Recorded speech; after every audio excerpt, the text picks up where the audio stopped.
Assalamualaikum warahmatullahi wabarakatuh. Sampurasun. Langkung dipayun hayu urang sanggakeun puji sinaran syukur ka Gusti Nu Maha Suci anu parantos maparkeun rupining kanikmatan kanggo urang sadayana.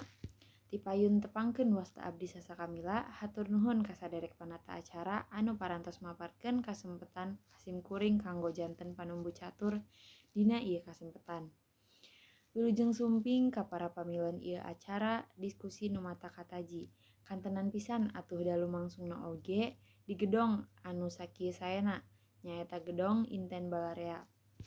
Ieu acara diskusi teh kasang tukangna lantaran ayana rasa prihatin urang kana kaayaan alam anu beuki dieu teh beuki ruksak, di antarana caah anu ngabalukarkeun imah-imah palid jeung harta banda kabawa caah. Kukituna tujuan tina ieu diskusi teh nyaeta sangkan urang tiasa ngarumat alam supaya henteu kajadian caah di lingkungan urang. Supados ieu acara diskusi teh langkung hegar, parantos calik sareng urang di dieu nyaeta Ibu Yeliza Fajriah SPD.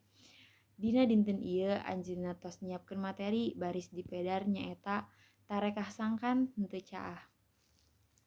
Supados ieu acara lumangsung kalayan lancar, simkuring baris nungtun ieu acara dugi karengsena. Dina ieu diskusi pangjejer dihaturan kanggo medar naon-naon anu baris didugikeunana. Engke dina sesi tanya jawab dipasihan naros.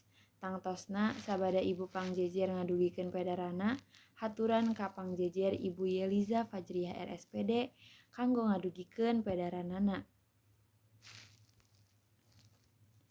Hatur nuhun ka Ibu Yeliza Fajriah RSPD anu tos ngadugikeun pedarana. Langsung wae urang masihan waktos ka Zahratul Jannah kanggo ngadugikeun pedarana. Hatur nuhun ka Zahra anu parantos ngedalkeun pedarana. Alhamdulillahirabbil alamin, urang sami-sami parantos ngadangukeun pedaran anu matak ngahudang rasa micinta kana lingkungan. Mugi ieu diskusi teh janten salah sawios jalan supados pikiran urang teh langkung jembar neda dihapunten bilih aya anu kirang merenah kana manah catur tungtung rapuh rampung.